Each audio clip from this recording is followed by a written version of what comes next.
Iran के supreme leader Ayatollah Ali खamenei के मारे जाने के बाद उनके बेटे और नए लीडर मुज्तबा खamenei अब तक एक बार भी कैमरे पर नहीं आए।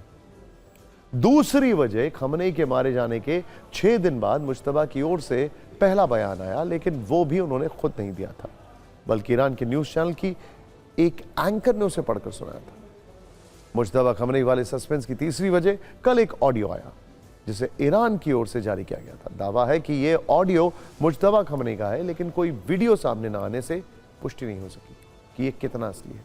अब चौथी वजह यह है कि एक रिपोर्ट में मुज्तबा खamenei की AI तस्वीर पोस्ट किए जाने का दावा किया गया है और यह भी कहा गया है कि मुज्तबा खamenei का नया एक्स हैंडल ईरान से नहीं बल्कि नीदरलैंड से ऑपरेट किया जा रहा है। इसीलिए सवाल है कि आखिर मुज्तबा खamenei को हुआ क्या है, क्या वो सही सलामत है या फिर कौमा में? हम आपको कल जारी किया गया उनका ऑडियो सुनाते हैं।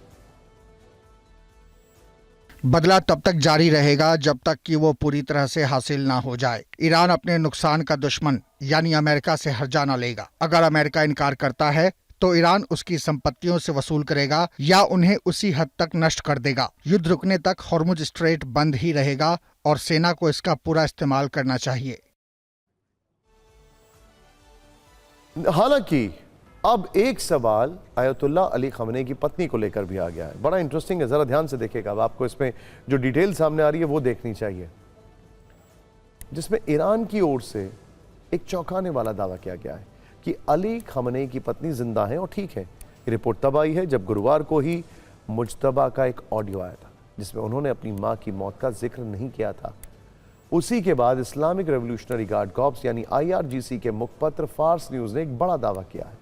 फार्स न्यूज ने अपनी रिपोर्ट में बताया है कि ईरान की दिवंगत सर्वोच्च नेता अली खamenei की पत्नी मंसूरे खोजते बगरेजादे जीवित हैं और उनकी हत्या को लेकर अब तक जो भी रिपोर्ट्स आई हैं वो सब गलत है।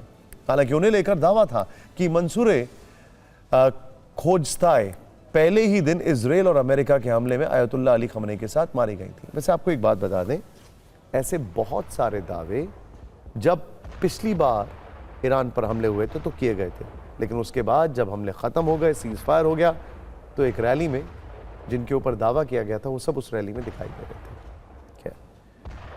इस युद्ध में ताबड़तोड़ मिसाइलें लॉन्च की जा रही हैं, ड्रोन हमले हो रहे हैं, बम बारूद बरस रहा है। इन सब के बीच दोनों तरफ से धमकियां भी लॉन्च की जा रही हैं। अमेरिकी राष्ट्रपति डोनाल्ड ट्रंप ने एक बार फिर युद्ध में जीत वाला दावा किया है। ट्रुथ सोशल पर एक लंबा चौड़ा पोस्ट लिखा है जिसमें दावा किया गया है कि ईरान की नेवी, एयरफोर्स और लीडरशिप सब खत्म हो चुकी है। यह दावा वो लगातार कर रहे हैं। अब ईरान के पास कुछ नहीं बचा है, यानी ये युद्ध हम जीत चुके हैं, लेकिन ईरान की तरफ से हमलों का जवाब भी दिया जा रहा है और धमकियों का भी। ईरानी सुरक्षा परिषद के सचिव अली लारीजानी ने कहा है कि युद्ध तब तक जारी रहेगा जब तक इजराइल नाम का देश मौजूद है। कुछ ऐसी ही धमकी ट्रंप ने भी दी है। ट्रंप ने कहा है कि हम ईरान के उस आतंकवादी शासन को धरती के नक्शे से मिटा देंगे जो दुनिया के लिए खतरा है। वहीं लारीजानी ने कहा है कि ट्वीट पोस्ट करने से जंग नहीं रुकेगी। हम तब तक अमेरिका का पीछा नहीं छोड़ेंगे जब तक वो हम पर हमला करने की गलती ना मान ले। ईरान के तेवर बता रहे हैं कि वो किसी भी कीमत पर झुकने को तैयार नहीं है। आज ईरान की सड़कों पर सरकार के समर्थन में बड़ी संख्या में लोग उतरे।